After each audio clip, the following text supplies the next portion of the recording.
When it comes to creating a book of any kind, there are fundamentals necessary for the story to make sense and progress, such as setting, plot, conflict, characters, theme, tone, and so on. These fundamentals for books are all staples, but for the topic of this video, we're going to be talking about manga, meaning the fundamentals are going to double. When it comes to manga, or even anime for that matter, it's important that your series has artwork that matches the story. For example, One Punch Man, a story about a guy who punches things, from aliens to monsters. And because of this, the art reflects it, with the artist Yusuke Murata illustrating the manga perfectly, with a focus on scale and shading that makes Saitama's throws look genuinely terrifying. And of course, large amount of detail when he does his signature one punch. When a story has art like this, it makes readers want to read the story just for the art alone.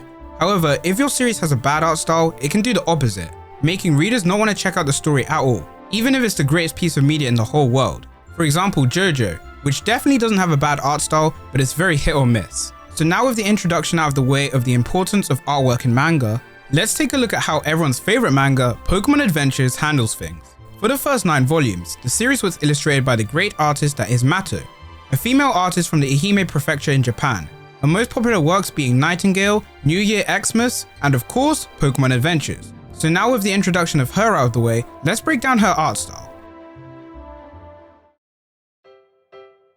Since it makes sense, let's start off with the head. When it comes to the face of characters, it's easy to see Mato's art style is much on the cuter side of shonen, with characters having rounder heads as opposed to your usual sharp jaws. In fact, if I was to compare Mato's art style with anything, I'd say it's more along the lines of shoujo rather than shonen. With the eyes, Mato chooses to take a more simple approach that consists of 2 lines, one at the top and one at the bottom. These 2 lines make up the eye shape, which varies from character to character. Some characters, such as Red, have round eyes, showing that he's a friendly and approachable guy.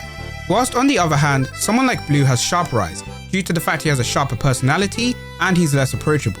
For the irises, characters tend to have big irises if they're friendly and small ones if they're not, which is of course understandable. But a surprising thing that's unique to Mato, she tends to give male characters detailed eyes that feature both a highlight and colour, whereas for females such as Green, Yellow or Misty, they have solid black eyes. The reason for this I don't know exactly, but if I had to think of anything, I'd say it's because beady eyes make them look cuter. However, on some artworks such as this one with Green, Mato gave her the full treatment with her having blue eyes. Back to the beady eyes, she also does this when characters need to be drawn small or in a deformed chibi-like view, such as Professor Oak here, or when a character has a feminine appearance, such as Bugsy.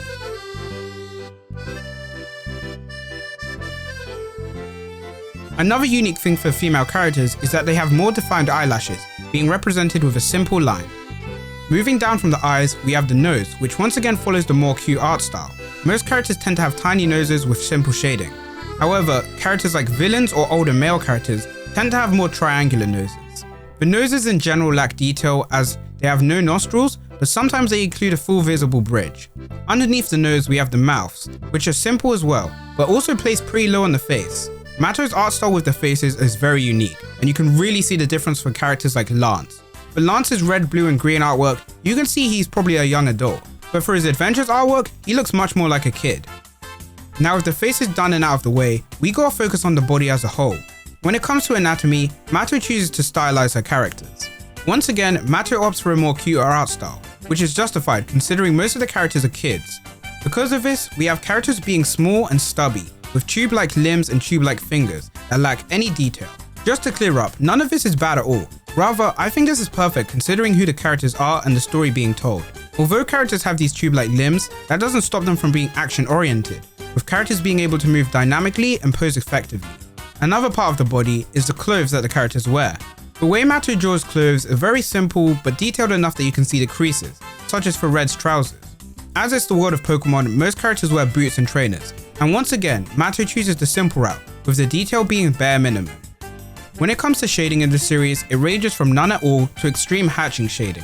This works perfectly due to the manga's usual lack of shading, so when shading is featured, it has even more weight to it as compared to other series that consistently use shading. Now for arguably the most important part of this video, being the Pokemon's designs themselves. The best thing about Pokemon is that every artist, whether official or fan, draws the Pokemon differently, with the best example being Pikachu. If you have a good knowledge of Pokemon, you can easily tell which Pikachu's which, despite them all being the same. For Mato's Pikachu, she really embraces the fat Pikachu design, but changes it enough to be unique. giving it rounded triangular eyes as opposed to circles, making its limbs sharper so they look better in action, making its ears more rounded and slim, and most notably making its tail look like a proper lightning bolt shape. In Mato's art style, all Pokemon look amazing, and contrary to everything else in this video, most actually feature a lot of detail and look like legitimate monsters, like they were intended to be. In fact, now it's clear to see that Mato drew everything with the intention of putting most time and effort into the Pokemon themselves, rather than the trainers. Once again, not saying the trainers look bad, I still like them a lot. Now for the end section of this video. Luckily, at the end of some of the volumes done by Mato, there is a small section detailing her thought process, with her saying that she wanted to find interesting ways to show Pokemon in actions, as the games were limited and unable to do so. And also, when she was drawing the final fight between Red and Blue, she herself felt like she was the one doing the fighting. And to any artists out there, I'm sure they understand that feeling as well. And you can really see, despite her art style being more on the cute side, the action and fight scenes remind you this is a shonen manga, and that the main thing are the battles, and Mato does not disappoint. However, this video is only about her art style, not the way the fights are panelled and all that. If you'd like to see me talk about that in a separate video, let me know, because some of the stuff that she's done is really amazing. Now for my final thoughts on Mato's art style. Overall, as I've been saying this whole time, it's very simple, but not to the point that you can easily replicate it. And it's very clear to see that she spent a lot of time honing her skills. The way she draws the eyes of her trainers is also one of my favorites, and whenever I'm drawing myself, I tend to find myself leaning towards her style of art. In terms of where I think it lacks, is that some characters lack too much detail and others really don't look like how they should look, like Lance for example. And as the series went on, specifically in the 2 chapters of Gold and Silver, the art took a bit of a downgrade. However, this was not her fault, as Mato fell ill unfortunately, and she was not able to continue working on the series. Because of this, she was replaced by Satoshi Yamamoto, who has been working on this series to the present. Once again, if you'd like to see me do a video on him and his art for the series, let me know in the comment section down below. Finally, Mato's art is really pretty to look at, and I like it a lot. When it comes off to showing cool shots, she really doesn't disappoint and has created some of the most iconic panels in the series. She also did an amazing job of designing the characters, such as Red, Yellow, Blue in his cape, and Gold. All of these characters feel like unique interpretations of their original designs, and they also stand out so you can tell the difference between the 2 versions.